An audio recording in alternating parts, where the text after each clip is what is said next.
Bom dia, a paz do Senhor. Hoje nós vamos falar sobre Neemias.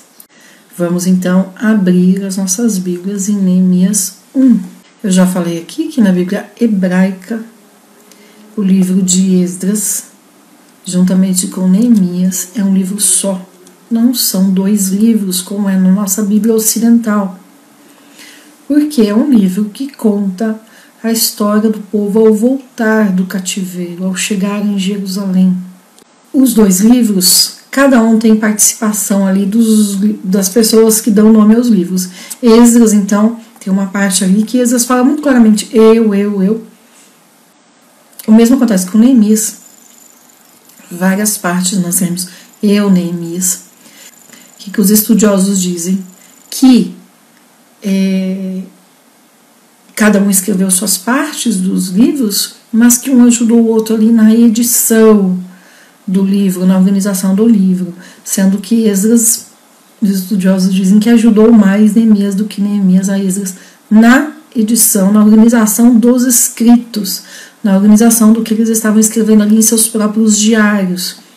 Então esses dois livros têm partes que são como um diário, uma prosa. Outras partes são listas, são documentos históricos da época que cada um transcreveu para seu próprio livro. Então, quem escreveu Neemias? O texto sugere que em grande parte foi Neemias, mas ajudado por Esdras. Esdras relata duas turmas que retornaram do cativeiro, a primeira com Zorobabel e a segunda com o próprio Esdras.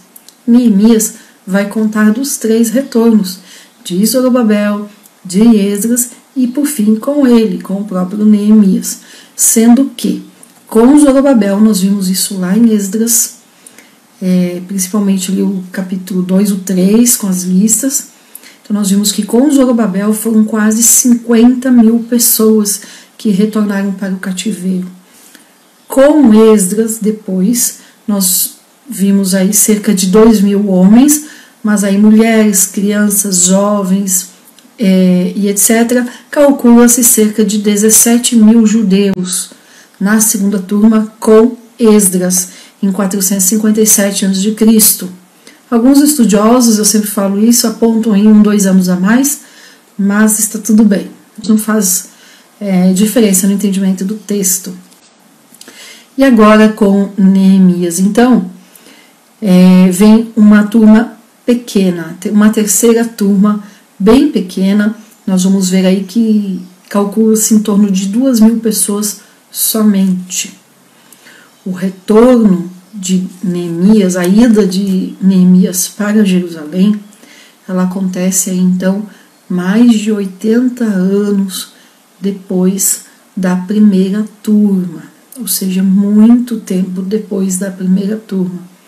Em 80 anos, Israel era para estar reconstruído, Jerusalém, o templo e todas as coisas, mas não é isso que acontece. Nós vamos ver que não acontece isso. Então, onde o livro de Neemias é escrito? Lá em Jerusalém, principalmente. Qual que é a temática do livro de Neemias? Primeiro ponto, a reconstrução do templo. Dentro desse tema, a reconstrução do templo, nós vamos ver então a proteção de Deus e o que Deus faz com aqueles que realmente confiam inteiramente nele. O quanto Deus cuida e o quanto Deus também dá autoridade para agir, que foi o que aconteceu com Neemias. Dentro dessa temática de Neemias, a reconstrução do templo, nós também vamos ver o poder da oração pessoal. Nós vamos ver as qualidades da liderança, qualidades que um líder deve ter, qualidades exigidas para suportar perseguições, lutas, dificuldades e provações. Então é isso que nós vamos ver aqui no livro de Neemias. Abra sua Bíblia no capítulo 1 de Neemias. Então, o que precisa, qual que é o ideal para ler Neemias? Ter lido Esdras antes, já que no original é um livro só, lá na Bíblia hebraica. E precisa ter em mente o quê? Que quando Neemias aparece aqui na história, O povo que estava no cativeiro foi para Jerusalém, já havia ido há mais de 80 anos. Numa história normal, o povo já teria reconstruído Jerusalém, já teria reconstruído o templo, os muros, suas casas, tudo. Mas não foi isso que aconteceu. Eles reconstruíram o templo, que terminou lá, ainda no tempo de Zorobabel, e depois eles não fizeram o que tinham que fazer na reconstrução de Jerusalém. Eles se voltaram para si mesmos, continuaram cuidando de suas casas, e nós vamos ver que aquilo que Esdras fez com os casamentos mistos, mandando os homens se divorciarem de suas mulheres, isso volta a acontecer, porque o povo ficou ali, se voltaram novamente para os pecados. Então vamos para Neemias 1. Então dentro deste cenário é que entra Neemias, lembrando que nós estamos comentando a Bíblia em ordem cronológica. Quando então que Neemias aparece aí na história e retorna para Jerusalém? Cerca de 13 anos depois de Esdras. E Neemias e Esdras vão trabalhar juntos em Jerusalém. Esdras como sacerdote e Neemias mais numa posição mais executiva, mais política, vamos dizer assim. E ele é o exemplo de líder. O capítulo 1 e o capítulo 2, eles são essenciais para nós entendermos o poder da oração pessoal. Mas veja, não é aquela oração que a gente chega no desespero e começa a orar. É vida de oração, é já ter o hábito da oração. Vamos ver aí então 1 em 1. Palavras de Neemias, filhos de Acalias, e aconteceu que no mês de Quisleu, no ano 20º, estando eu em Suzã, a fortaleza. Então, Neemias se identificando aí, dizendo onde ele estava. Aí é mês de dezembro. Vamos ver. Veio Hanani, um de meus irmãos. Então, tinha um grupo de judeus que, por diversos motivos da história ali, daquele momento, mas que a história bíblica conta, eles iam e vinham entre Suzã, entre a Pérsia e Jerusalém. E um desses grupos tinha aí o irmão então de Neemias. Veio Hanani, um de meus irmãos, ele e alguns homens de Judá. E lhes perguntei pelos judeus que tinham escapado e que restaram do cativeiro por Jerusalém. E me disseram: os remanescentes que ficaram do cativeiro lá na província estão em grande aflição e miséria. E o muro de Jerusalém derrubado, e as suas portas queimadas a fogo. Nas lives sobre Esdras eu expliquei ali a questão do muro, dos muros. Não é como hoje. Antigamente os muros eles tinham toda uma motivação de existirem. Era a questão da proteção da cidade, proteção contra inimigos, proteção contra animais, mas também dava uma identidade para aquele lugar. Eu já vou trazer alguns pontos aí, o que significa esse muro então. E aí Neemias fica sabendo que o povo lá estava em miséria, em aflição, e os muros ainda não tinham sido construídos. Então o que acontece? Não tem muro, não tem segurança, não tem guarda, estão sujeitos, estão vulneráveis a ataques. E especificamente aqui, o povo havia voltado para a miséria por conta dos pecados. Nós vamos ver aqui a partir do capítulo 8, 9 de Neemias, que o povo havia voltado a se misturar, casamentos mistos, casamentos de julgos desiguais. A separação que Esdras fez lá no finalzinho de Esdras, vai acontecer novamente esses casamentos mistos. Então nós vamos ver que o pecado leva à miséria, o pecado leva a essa aflição que o povo estava passando. E já refletindo, quando nós ficamos sabendo de um povo, seja povo nosso, seja não nosso, quando nós ouvimos sobre um povo sofrendo, o que é que a gente faz? Qual é a nossa reação? É de criticar? Também pediram, fizeram por merecer? Ou é como esta aqui, de Neemias? Versículo 4. E aconteceu que quando eu ouvi essas palavras, assentei-me e chorei. E me enlutei por alguns dias, e jejuei, e orei diante do Deus dos céus. E disse: rogo-te, Senhor, Deus dos céus, Deus forte, grande e terrível, que guardas o pacto e a misericórdia para com os que te amam e guardam os teus mandamentos. Veja, aqui do versículo 5 até o 11, nós vamos ver então essa oração de Neemias, assim que ele recebe notícias de como o povo estava em Jerusalém. Assim que ele fica sabendo que o povo estava em miséria e os muros ainda caídos, depois de mais de 80 anos que o povo tinha voltado para Jerusalém.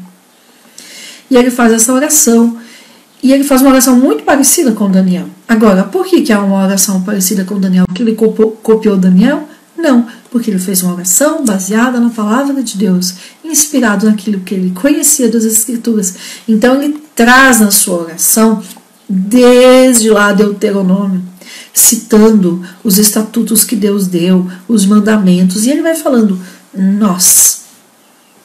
Assim como Daniel, ele não se coloca como, olha, eu estou aqui orando por aquele povo que está em pecado. Ele fala, não, nós nos corrompemos, nós pecamos. E isso Daniel também fez. Se coloca junto. Esdras também fez. Vimos a oração de Esdras sobre isso. Ele lá de joelho na praça, na frente da casa de Deus, lá orando dessa forma. Então, o exemplo aí de oração, não de acusar, mas de interceder junto, se colocando junto. E aí ele vai até o versículo 11. Vamos para o capítulo 2. Versículo 1, acompanhe na sua Bíblia, Neemias 2 e versículo 1. E aconteceu, pois, no mês de Nisan, no ano 20º do rei Artaxerxes, que estando já o vinho diante dele, eu peguei o vinho e o dei ao rei, porém eu nunca antes tinha estado triste em sua presença. Então, olha só, lá no versículo 1, e aconteceu que no mês de Quisleu, que é dezembro, no ano 20º, é aqui versículo 1 do 2. E aconteceu, pois, no mês de Nisan, no ano 20º. A diferença entre um e outro é dezembro para abril, mais ou menos. Finalzinho de março, início de abril. Os meses são diferentes dos nossos. Então, Neemias ficou entristecido e orando diante de Deus 4 meses. 4 meses ele ficou intercedendo pelo povo em Jerusalém. Ele era copeiro do rei. Ele era de origem nobre porque os reis, tanto do Império Babilônico como do Império Persa, só colocavam pessoas para trabalhar no palácio, pessoas de origem nobre. E Neemias, assim como Daniel, estava ali servindo ao rei. No caso de Neemias, copeiro do rei. E não se podia mostrar entristecido diante do rei. Estragava o clima do rei, o momento. Então, as pessoas que serviam o rei lá, tanto no Império Babilônico como no Império Persa, eles não podiam mostrar o rosto triste. Por isso que Neemias relata aqui, eu nunca antes tinha estado triste em sua presença. E aí o rei poderia ter mandado executar Neemias, podia ter mandado ele para o calabouço, podia ter mandado ele ser substituído, o rei podia ter feito tantas coisas. Mas assim como eu falei nas lives sobre Esdras, o testemunho diante do rei, o testemunho diante das pessoas, Esdras era conhecido como amante das escrituras, ensinador das escrituras. Aqui Neemias também tinha um testemunho diante do rei. Tanto que Neemias não sofreu nada, nenhuma consequência por se mostrar entristecido diante do rei. Agora veja que não é uma tristeza que nós temos no dia a dia, já era uma tristeza de meses, porque ele já estava orando há 4 meses sobre a situação de Jerusalém. Nesse tempo de oração, certamente Deus já tinha colocado alguma coisa no coração dele sobre o que fazer em Jerusalém. No versículo 2. Disse-me então o rei, por que estás triste o teu rosto, já que você não está doente? Porque também não podia aparecer diante do rei doente. Não é isto outra coisa senão tristeza do coração. Então o rei já sabia, já conhecia um pouco ali o seu copeiro também. E aí Neemias escreve no versículo 2: então temi em grande maneira. Temeu por quê? Por conta do que ele estava ouvindo do rei. E aí o Neemias responde: viva o rei para sempre. Como não deveria estar triste o meu rosto, estando a minha cidade, o meu povo, a casa dos sepulcros dos meus pais deserta e as suas portas tendo sido consumidas a fogo? Então ali ele se expressou e falou o motivo da tristeza do seu coração. E aí olha o rei: Neemias, o que você quer? O que você me pede agora?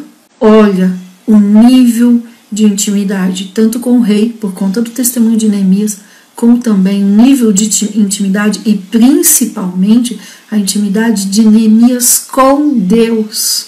Você já esteve na presença de alguém importante, de um cargo importante, ou uma pessoa famosa, importante por vários motivos? Qual é a nossa reação quando nós estamos diante de alguém importante? Será que nós ficamos tão deslumbrados que não conseguimos nem pensar?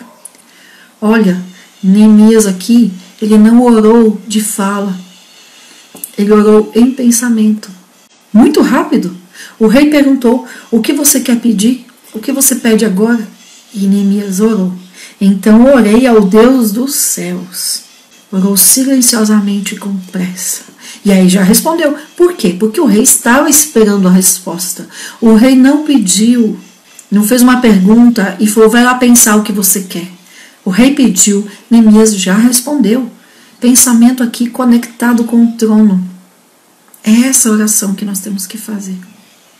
Nós precisamos, e aí entra aquele versículo de Paulo, 1 Tessalonicenses 5, orai sem cessar. A oração de joelhos, ela tem todo um trabalhar no nosso inconsciente de nos tornarmos vulneráveis diante de Deus. Mas a oração sem cessar, essa oração em pensamento silenciosa, ela também faz, ela também tem efeito. Muito, muito, muito. E disse ao rei: olha o que Neemias, que era só o copeiro do rei, olha o que ele pede. Se ao rei agradar, e se diante de ti o teu servo te agrada, peço-te que me envies ajudar, para que eu possa reedificar. Ou seja, era um pedido que ia demorar um tempo para ser feito. Então o rei me disse, e o versículo está dizendo que a rainha estava ali sentada do lado dele: quanto durará a tua viagem e quando você vai voltar? E agradou ao rei me enviar depois que eu lhe assinalei um certo tempo. Então a história bíblica fala que Neemias pediu aí cerca de 2 anos, uma licença de 2 anos, e o rei concedeu.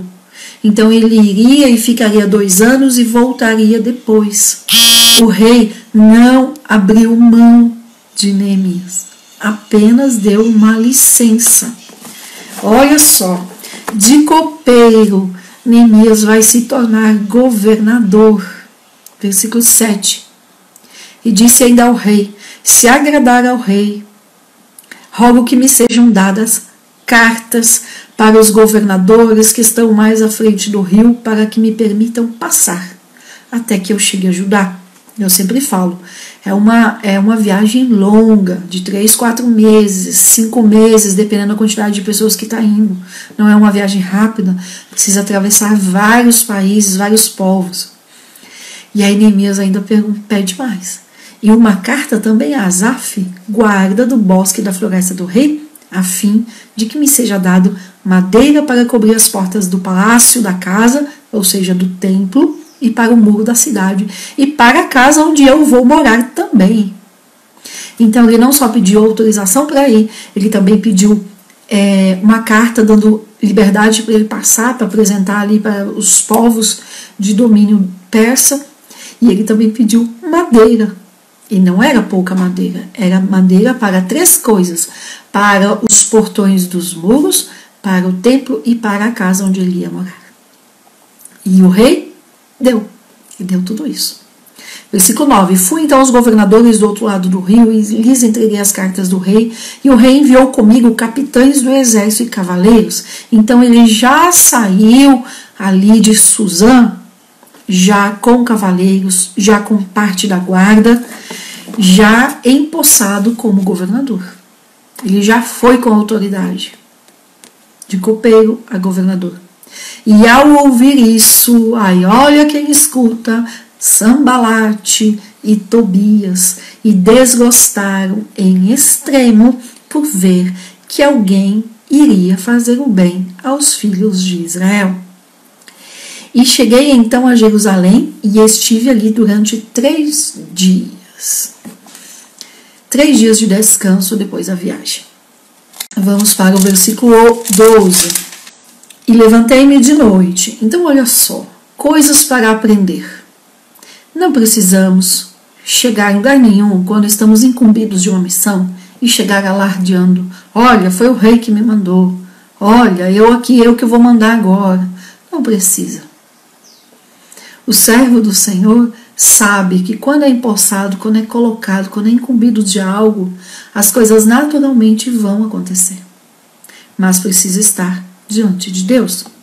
E levantei-me de noite, eu e uns poucos homens comigo, e não declarei a homem algum o que Deus tinha posto em meu coração para fazer em Jerusalém. Não havia animal algum comigo, exceto aquele que eu cavalgava. Então, ele foi de forma discreta, à noite, para não chamar a atenção. E saí de noite pela porta do vale, para o lado da fonte do dragão e para a porta do depósito de lixo, e verifiquei os muros de Jerusalém que estavam derrubados e as suas portas que haviam sido consumidas pelo fogo. Passei logo à porta da fonte e ao tanque do rei, mas não havia lugar por onde passasse o animal em que eu estava montado. O que é isso? Excesso de ruínas. Muita coisa ruim, não tinha nem como o animal ali passar. E sendo ainda noite, subi pelo ribeiro, verifiquei o muro e entrando pela porta do vale, retornei. E não sabiam os magistrados onde eu tinha ido nem o que eu tinha feito, pois até então não havia eu declarado coisa alguma aos judeus e aos sacerdotes, nem aos nobres e magistrados, nem aos outros que faziam a obra. Fico quieto. E aí eu disse, depois desse passeio, versículo 17, vós tendes visto a miséria em que estamos. Já se incluiu junto. Tem visto a miséria em que nós estamos. Porque quando é povo, quando é unidade, não é um que está na miséria, não é uma família, é um povo. Unidade é isso também. Não é só na bênção, não é só na bonança, não é só quando está na bênção, é em todo o tempo. E aí ele fala, tem visto a miséria em que estamos, que Jerusalém está deserta e que as suas portas estão consumidas pelo fogo. Vinde e reedifiquemos o muro de Jerusalém, e não sejamos mais o motivo de opróbrio. Então lhes declarei, aí sim lhe contou, como a mão do meu Deus tinha sido boa sobre mim, e da mesma maneira as palavras que o rei me disse. E aí eles disseram, levantemos e edifiquemos. E aí o versículo 18, a partezinha final. Leia na sua Bíblia, veja a expressão que está aí. E assim esforçaram as suas mãos para fazer esta boa obra. Esse é o ponto principal da obra ir para frente. Vamos ver aqui na Bíblia Viva. E se encheram de coragem para a realização dessa obra. Unidade. Tá? Unidade. Todos levantemos e edifiquemos. E assim esforçaram as suas mãos para fazer esta boa obra. E esforçaram suas mãos para o bem. Pode ser que tenha alguma versão que fale assim, expressaram e esforçaram suas mãos para fazer o bem. Enquanto Neemias estava ali testemunhando do que Deus já tinha feito, da boa mão de Deus sobre ele, e o povo se levanta e fala, vamos sim edificar juntos, vamos fazer, vamos nos esforçar. Os bonitos do Sanbalate e Tobias e Gesem zombaram e desprezaram, dizendo, o que é isto que fazeis? Vocês querem se rebelar contra o rei? E aí Neemias fala, o Deus dos céus É Ele quem nos fará prosperar, e nós, seus servos, nos levantaremos e edificaremos.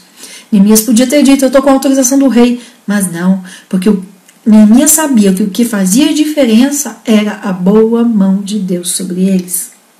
E aí ele fala, vocês não têm parte, nem direito e nem memória em Jerusalém. E aí nós vamos para o capítulo 3.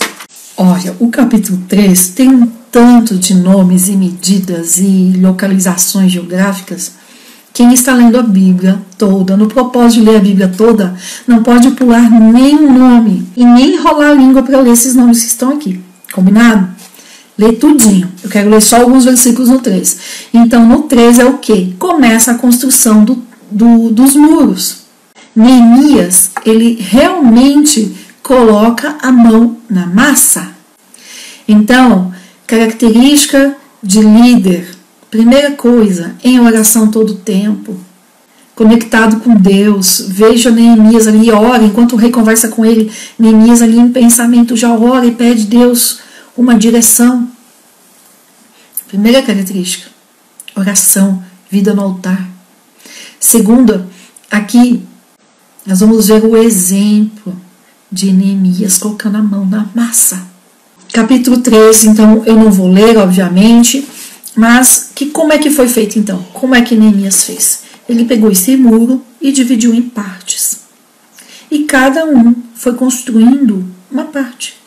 Ali na frente da sua casa, na maioria das vezes, com algumas exceções. Eu vou ler 3 versículos aqui, vamos lá. Versículo 5. E ao lado, então, o capítulo 3, ele vai falando assim, a família de fulano construiu, ao lado dele fulano, depois dele fulano. As Bíblias, as versões que estiverem o depois, aí no decorrer desse texto, não significa que um terminou de construir para o outro começar. Não, a construção foi todo junto, todo mundo construído ao mesmo tempo. Só que esse depois significa na sequência ali, física, né? Como que Janaína constrói esse pedaço, Lu constrói esse aqui, um em sequência do outro. E aí vai contando aqui então no capítulo 3.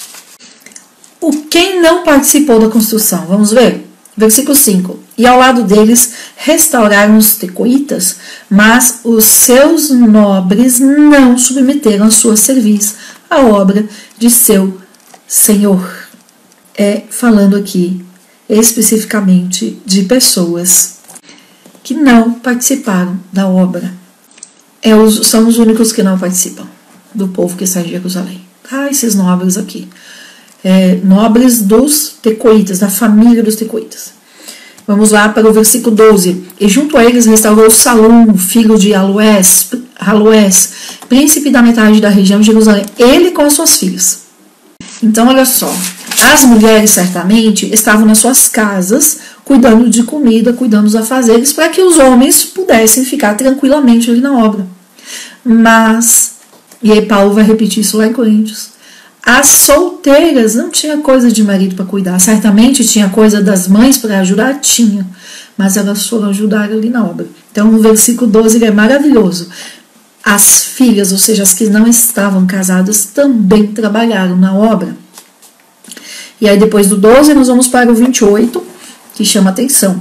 Desde a porta dos cavalos restauraram os sacerdotes, cada um defronte da sua casa. Ou seja, os sacerdotes também participaram desta obra, também foram reconstruir, também foram colocar a mão na massa.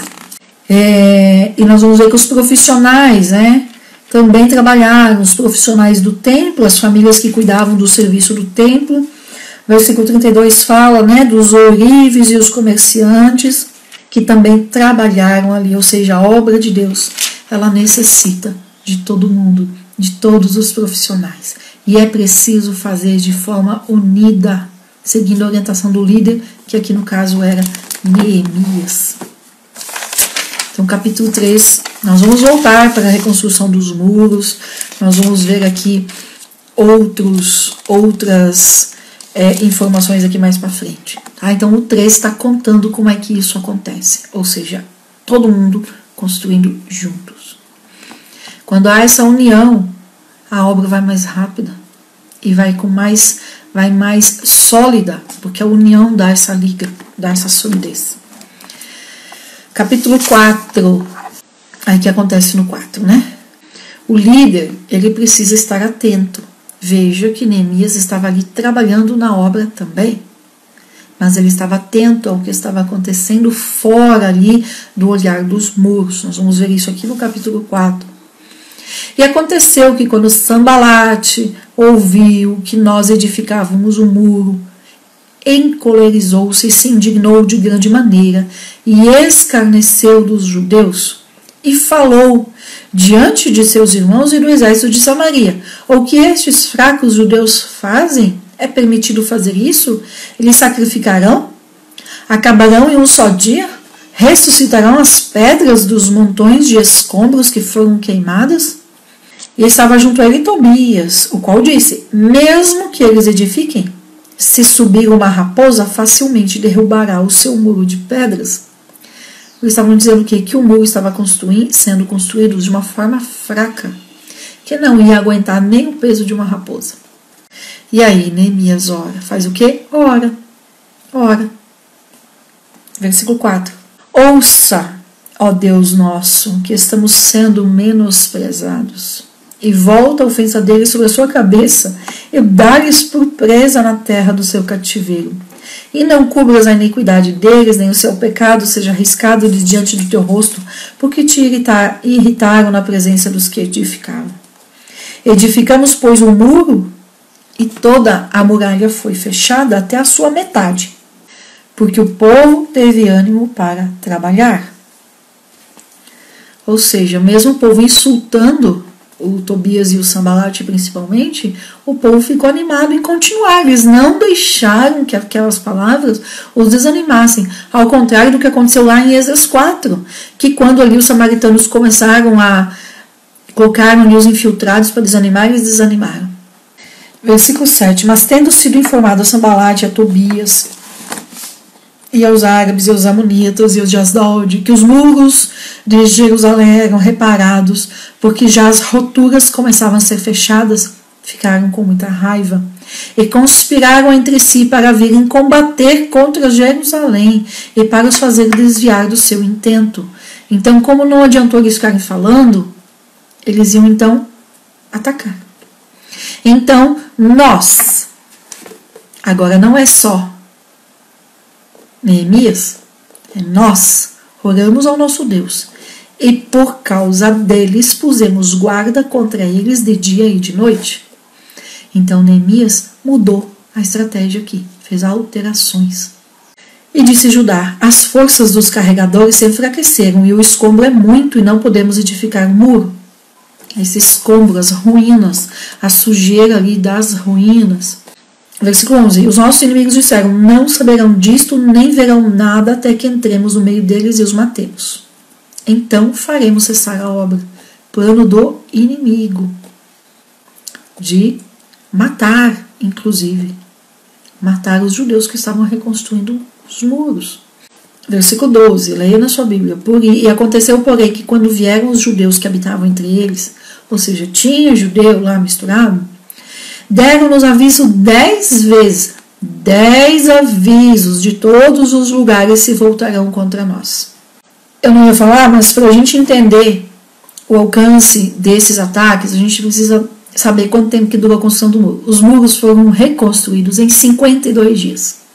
Aqui está falando, aqui no versículo 6, que quando eles estavam ali até a metade, né? Então, eles estavam chegando próximo da metade quando começou um ataque mais forte.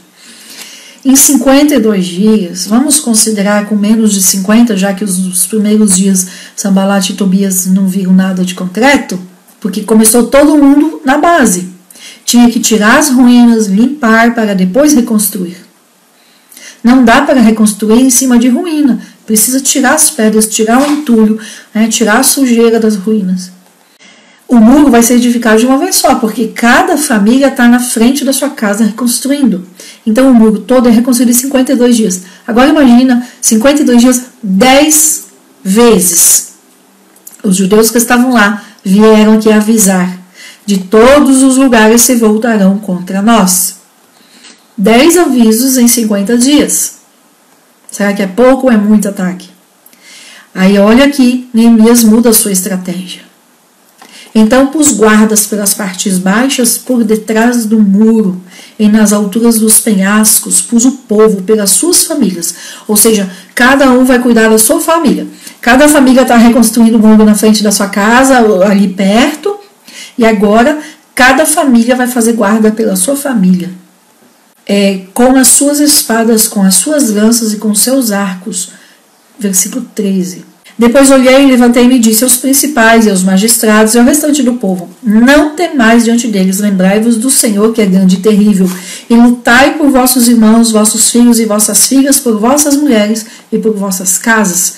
Então a luta não é individual, não é só por mim, é por tudo, por aquilo onde eu estou, onde eu pertenço, aquilo que eu faço parte.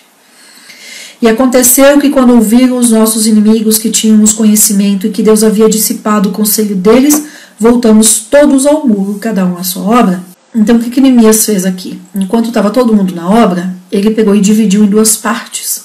Deixou uma parte trabalhando no muro e outra parte foi dividir. Quando eles ouviram que os inimigos haviam dissipado ali esse intento de ir ali matar e tal, então eles voltaram. Esse grupo que estava na vigilância voltou ali, cada um à sua obra. Mas aconteceu, versículo 16, que desde aquele dia a metade dos meus servos trabalhava na obra e a outra metade deles tinha lanças e escudos e arcos e couraças. E os príncipes estavam por detrás de toda a casa de Judá. Então, para dar o aviso ali para o povo que estava trabalhando no muro. Se surgisse um ataque, dava o aviso e todo mundo já ficava sabendo. E os edificadores do muro, os que traziam as cargas e os que as carregavam, as pedras, o material da construção, com uma das mãos trabalhavam na obra e na outra tinham uma espada. E mesmo assim os muros foram reconstruídos em 52 dias. Nós podemos estar na obra, nós não podemos relaxar da vigilância. Olha o quanto tem nesse versículo. Trabalhe, mas não é só trabalho, precisa vigiar, precisa estar atento, e não só por você, pela sua casa, pela sua família, pelo povo que você faz parte. Porque dos que edificavam, cada um tinha a sua espada cingida aos seus lombos, e assim edificavam, e o que tocava a trombeta estava junto comigo. E disse aos principais e aos magistrados e ao restante do povo: a obra é grande e extensa, e nós estamos apartados do muro, distantes uns dos outros. No lugar onde ouvides a voz de trombeta, reuni-vos ali conosco. O nosso Deus lutará por nós. Nós, pois, trabalhávamos na obra, e a metade deles tinha lanças desde a subida da alvorada até o sair das estrelas. Também disse naquele tempo ao povo: cada um com o seu servo fique dentro de Jerusalém, para que façam guarda à noite e de dia sigam com a obra. Então foram 52 dias muito ativos, de muito trabalho, de muita vigilância. Versículo 23. E nem eu, nem os meus irmãos, nem os meus servos, nem os homens da guarda que me seguiam, despimos as nossas vestes. Cada um se despia somente para lavar-se. Ou seja, ninguém tirou roupa de trabalho para descansar, para relaxar, para curtir a vida, para aproveitar um pouquinho, porque já trabalhei bastante. Ninguém fez isso. Enquanto a obra não acabou, não houve descanso. E assim nós chegamos no final do capítulo 4. Amém? A estrutura do livro de Neemias é do 1 ao 7, a reconstrução dos muros. Depois do capítulo 8 em diante, até o 13, é a continuidade da reforma que Esdras começou. E aí nós vamos ver então Esdras voltando aí ao destaque. Tá bom?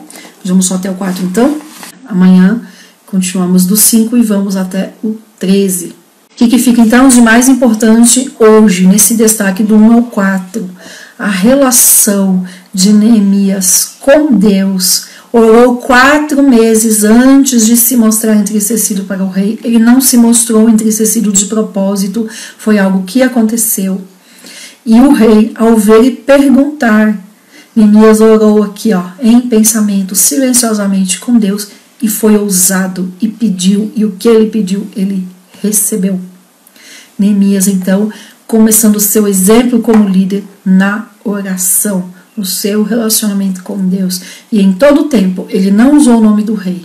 Ele não falou, Deus, o rei me permitiu, o rei me deu autorização. Não. Em todo o tempo ele falou, é Deus que está nesse negócio. A obra é para Deus, é Deus que vai nos guardar. Amém? Leve isso com você hoje, então. Tenha intimidade com Deus através da oração. Ore em todo o tempo. Peça sabedoria a Deus nas suas palavras antes de falar. Deus abençoe vocês. Recompense pelo tempo passado aqui. Eu espero que tenha sido uma bênção. Leia depois esses capítulos. Medite nesse versículo aqui de 4 e os versículos aí do 17 em diante sobre estar trabalhando na obra, mas também estar vigiando e de olho. Lembre-se, a obra não é sua, a obra não é minha, não é de uma pessoa. Então, se a obra é de Deus, nós precisamos trabalhar juntos, unidos, como um só povo. Amém, gente? Estou encerrando então. Fiquem com Deus. Deus abençoe e até amanhã.